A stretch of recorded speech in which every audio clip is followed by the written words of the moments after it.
Après ligne et couleur, dessiner le paysage, que vous avez peut-être déjà lu. Voici dessiner et peindre les paysages, technique exercice.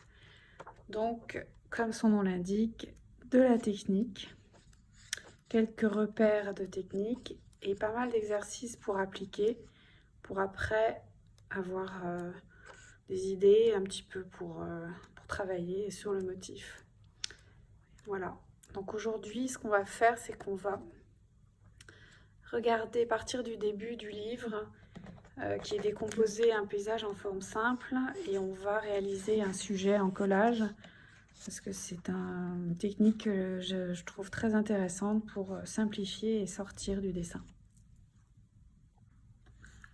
Et pour ça, on va prendre une feuille format A4. On va préparer un cadre à peu près de cette dimension-là. On va prendre un sujet. Moi, je vais prendre ce que je vois en face de moi. Donc, un paysage urbain, des arbres, des immeubles, des bâtiments. Et on va le représenter en collage. Donc pour ça, j'ai un magazine que j'aime bien parce que les pages sont... Le papier est fin, il y a plein de couleurs, plein de pubs, et donc c'est assez sympa pour trouver des morceaux pour représenter. Donc j'ai du papier et de la colle, et on va pouvoir commencer. Donc comment se décompose ce paysage? En fait, il y a plusieurs grandes parties, le ciel, le bâti et les arbres. Donc si vous voulez, en gros, mon paysage se compose comme ça. Une partie construite assez géométrique, une première zone de végétation et ensuite des arbres. Voilà. Donc si je cligne des yeux, je peux dire que j'ai 3 valeurs. J'ai ici une valeur plutôt sombre, ici une valeur moyenne, là une valeur claire avec un petit peu de géométrie, ce qui va m'intéresser pour la composition, et là le ciel est clair. Donc comme vous le voyez, c'est pas une composition qui soit vraiment passionnante, et donc dans un premier temps on va mettre les grandes masses, puis on va chercher dans cette composition, dans ce sujet, ce qui pourrait être intéressant. Donc ça sera tout ce qui donne du rythme, des verticales, des morceaux géométriques. On regardera ça dans un deuxième temps. Donc je vous propose de préparer dans ce cadre, dans votre cadre, ces différentes parties en collage.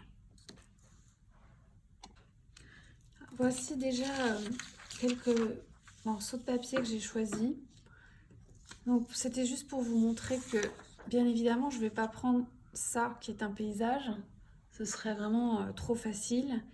Je peux prendre des morceaux pour avoir des valeurs, mais je ne prendrai surtout pas cette herbe parce que j'ai de l'herbe ou ces arbres parce que j'ai une zone d'arbres. C'est pas ça qui m'intéresse. C'est plutôt d'essayer de trouver quelque chose qui est une matière propre et une bonne échelle. Ça, vous verrez dans mon livre, j'en parle souvent de l'échelle, parce que la trace du trait de crayon, des formes que l'on fait, ça a une importance et ça renseigne sur l'échelle du dessin. Donc, évidemment, ça, c'est une bonne échelle, sauf que c'est pas ce qu'on veut faire.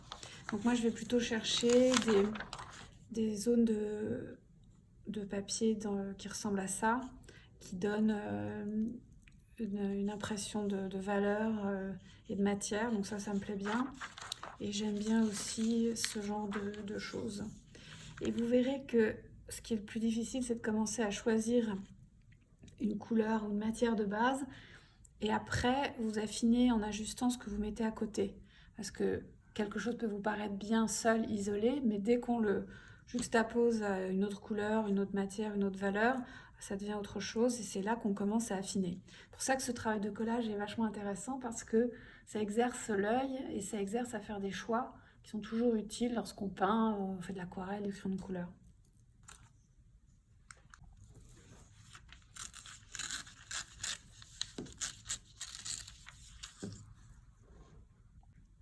Alors je vous montre où j'en suis. Donc j'ai choisi quelques morceaux de papier uniforme pour représenter les bâtiments. Et vous voyez, tout est très approximatif, donc j'ai déchiré à la main, pas au ciseau, parce que j'aime bien le naturel de cette bordure. Ça, j'explique ça dans mon livre, donc vous verrez dans toutes les consignes de collage. Et ce sujet est intéressant parce que, en fait, on a une perspective, parce que ce sont des bâtiments, et c'est pour vous montrer qu'en fait, cette perspective monte assez simplement en respectant les obliques. Et ça, j'en parle beaucoup dans mon livre, vous verrez. Les obliques, c'est ce qui vous permet de montrer la perspective. Donc il faut à peu près gérer les directions de ces obliques pour avoir une perspective à peu près correcte. Et à ce moment-là, si on regarde bien comment se placent les obliques, on monte une perspective sans se soucier des points de fuite et autres, sans penser à des règles géométriques, juste en observant les bâtiments. Donc, prêter un petit peu attention à ces obliques, voir les rapports. Bon, tout ça, c'est assez approximatif quand même, hein, on n'est pas dans la précision pure, c'est juste pour rendre une impression. Mais déjà, vous voyez que toutes ces matières ensemble s'associent plutôt d'une manière sympa et ça va commencer à faire un objet chouette. Après, je me rends compte que j'ai pas assez de papier et que ma composition est peut-être pas passionnante si je vais jusqu'au bout, donc je recouperai probablement.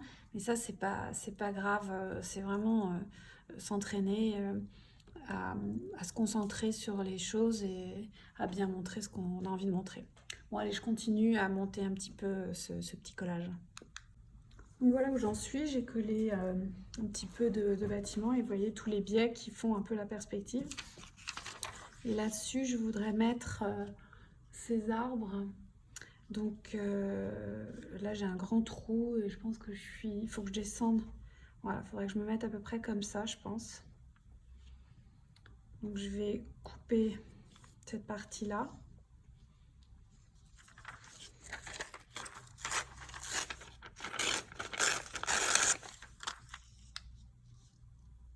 Voilà, je vais mettre comme ça.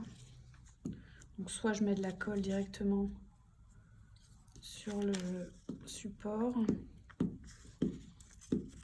mais je vais en mettre un petit peu juste au bord pour que ça colle bien.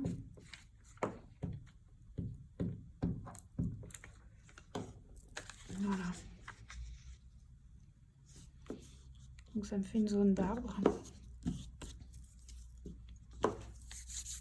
Voilà, donc ça commence à prendre un petit peu forme et on va mettre un troisième plan devant. Donc, je vais voir ce que je fais ici. Si je mets un autre, je pense que je vais pouvoir mettre un autre arbre. Un peu comme ça.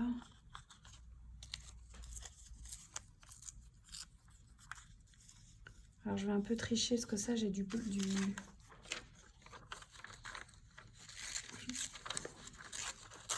Je vais rajouter un bout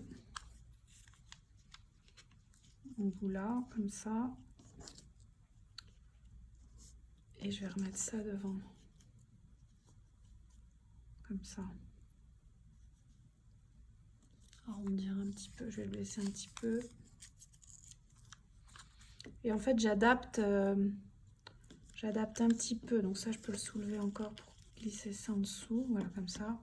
J'adapte un peu ce que je vois et la composition, si ça va bien ou pas. Je me laisse pas complètement dominer par mon sujet.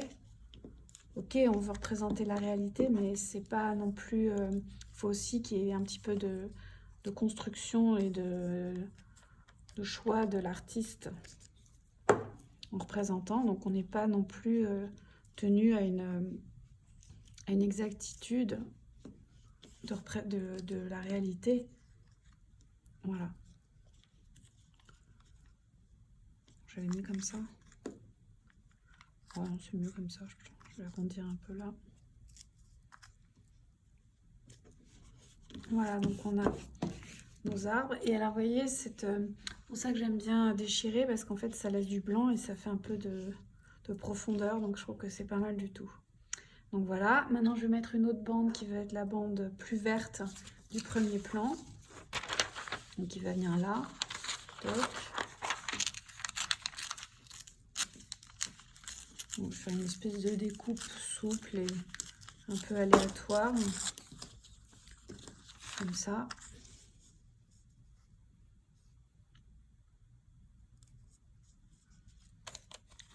peu arranger.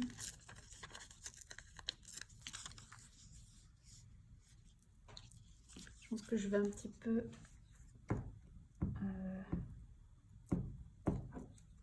on va déjà regarder ce que ça fait quand on met ça. Je pense que je vais un petit peu arranger ça, là, mettre quelques petits bouts parce qu'en fait il y a une deuxième une montée. Je pense que ça serait pas mal d'avoir comme un motif.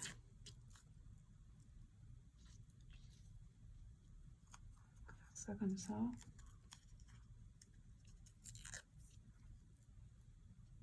Tac.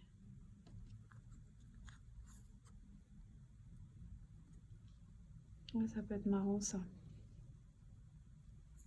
Voilà, je vais coller ça et je vous montre tout de suite ce que ça donne.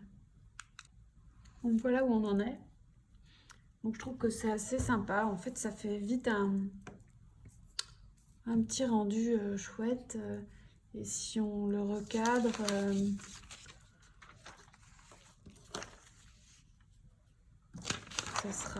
ça sera pas mal. Donc ce que je vais faire, c'est que je vais vous montrer mon sujet. Comme ça, vous allez voir ce que je vais essayer de trouver à l'intérieur de ce sujet pour un peu le meubler et lui donner une échelle, qu'on comprenne un petit peu de quoi il s'agit.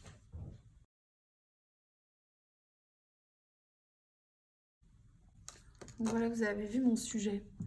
Donc qu'est-ce que je vais pouvoir trouver?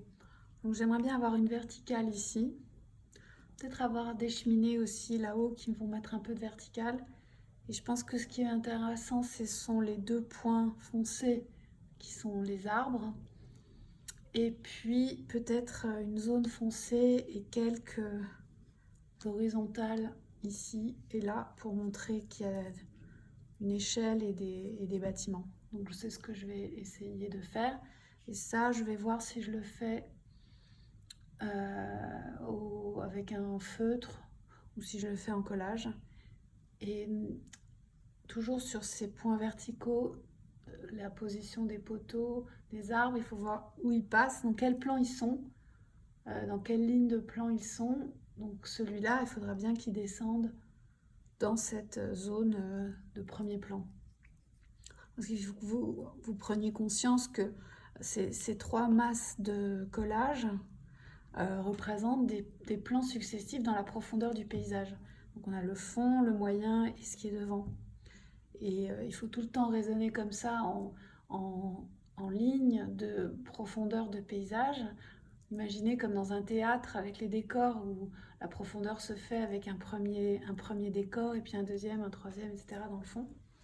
Et donc chaque objet se place entre ces différentes lignes. Voilà, bon, ça reviendra là-dessus une autre fois. Et dans mon livre, j'en parle souvent dans le premier, dans le deuxième. Donc si vous voulez creuser ce sujet, vous pouvez le trouver. Et donc, comme je vous le disais, j'ai fait mon trait, ma verticale de poteau au crayon. Et c'est le résultat final, j'irai pas plus loin. Vous voyez, je peux pas aller dans le détail. J'ai juste fait quelques grandes zones pour montrer qu'il y a des fenêtres dans la façade et qu'elle est dessinée, mais je peux pas aller dans plus de détails.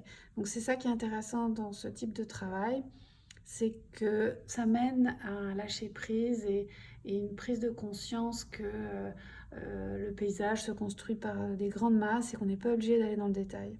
Après, on peut toujours rajouter des choses, mais la première lecture, la composition la plus importante, la mise en place des grands éléments du paysage.